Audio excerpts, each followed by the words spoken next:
a lot of reports rely on this database called the Emergency Disaster Events Database, MDAT for short. And they even say, we underreport heat waves.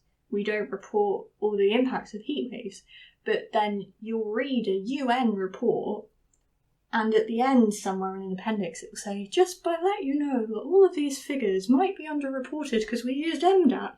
And then, but on all of their press releases, they're like, flooding was the most common hazard. Heat waves did kill the most people. Like, heat waves still is reported to kill the most people.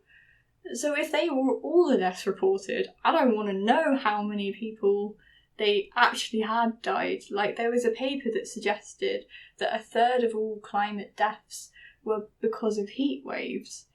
A third of all heat wave deaths were caused by climate change. Okay. Yeah, that was it. And that was a really cool study, really big. So a third of the people that died because of heat waves probably would not have died if the climate wasn't changing in the way it is. Yeah.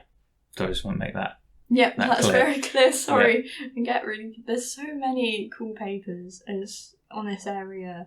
It's mind-blowing.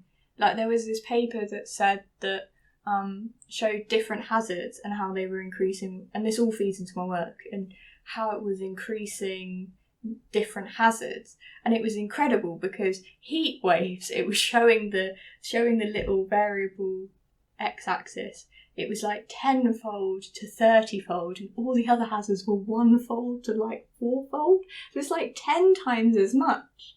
And I'm going, okay, so do you not think we really should be reporting the impacts of this? Because it's actually increasing a lot faster than any of the other hazards.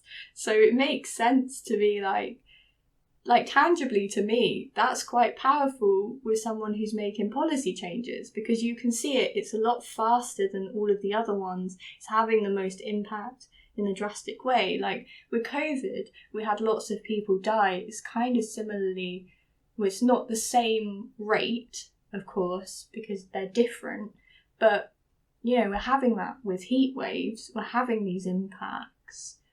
And if we make them tangible and visible to people, and we're saying, you know, we actually can visibly see that these have increased, then you're actually making climate change understandable in a way that maybe it wasn't before.